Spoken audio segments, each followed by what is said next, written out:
Bonjour à tous et bon 75e anniversaire de l'Association des radiologistes du Québec. Il est toujours agréable de célébrer un anniversaire, celui d'un individu comme celui d'une institution. Et l'anniversaire d'une organisation comme celle de l'Association des radiologistes du Québec est une bonne occasion de se réjouir des accomplissements passés et de réfléchir sur l'avenir. Les radiologistes ont toujours su se regrouper tôt. La Société canadienne-française d'électroradiologie avait déjà été fondée en 1928. Il s'agissait d'une société savante qui se consacrait surtout à l'organisation de réunions scientifiques pour la présentation et la discussion de cas. En 1947, année de la fondation de l'ARQ, les radiologistes formaient alors un noyau exclusif assez compact. Nul autre médecin n'osait plus envahir le champ de pratique des radiologistes depuis qu'on savait que les rayons X comportaient des risques et les radiologistes étaient les seuls à savoir utiliser ces radiations ionisantes de manière sécuritaire. Mais au milieu des années 40, la situation de plusieurs des radiologistes hospitaliers québécois était plutôt difficile. Lors de sa fondation en 1947, l'ARQ répondait alors à un besoin, l'organisation du travail et la rémunération des radiologistes. Elle a été la première association de médecins spécialistes au Québec, se consacrant à la promotion et à la défense de ses membres.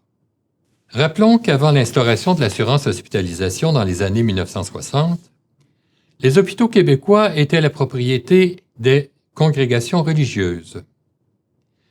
Et dans la majorité de ces hôpitaux, les religieuses propriétaires concluaient avec un radiologiste de leur choix un contrat de service et lui confiaient la chefferie du département.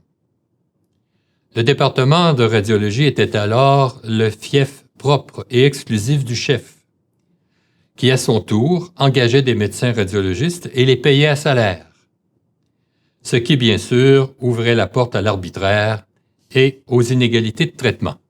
Subséquemment, la rémunération des radiologistes a passé par un système d'unité qui correspondait en fait à une certaine quantité de travail accompli et dont la valeur variait en fonction de la seniorité du radiologiste dans le département, cette valeur augmentant progressivement sur un nombre défini d'années de présence au sein du même département.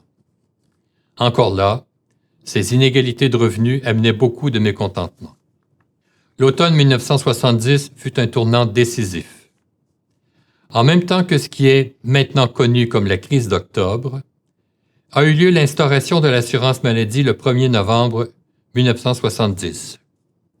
Et c'est alors que les radiologistes durent se mettre en grève pour infléchir une négociation qui leur était défavorable. La bataille fut difficile. Finalement, fut ignorée une grille tarifaire, à l'acte, identique pour tous. La grande majorité des radiologues se regroupèrent alors en pôles de pratique, avec partage égal des revenus pour un même nombre d'heures travaillées.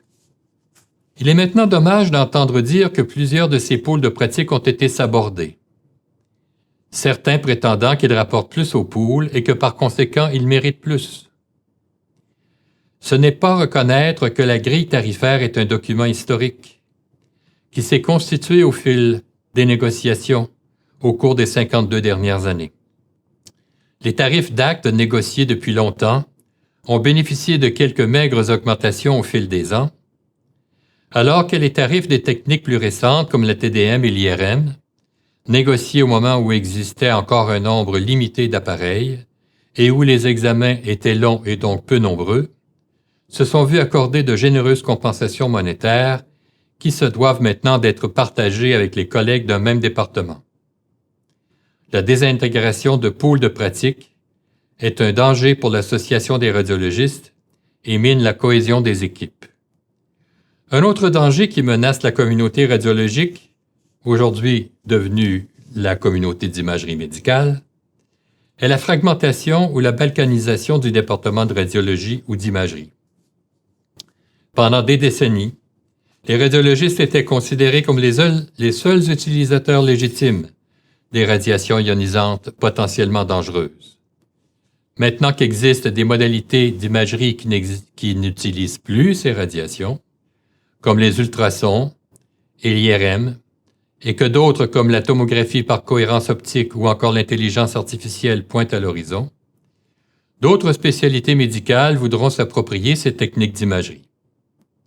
Cette balkanisation est déjà amorcée.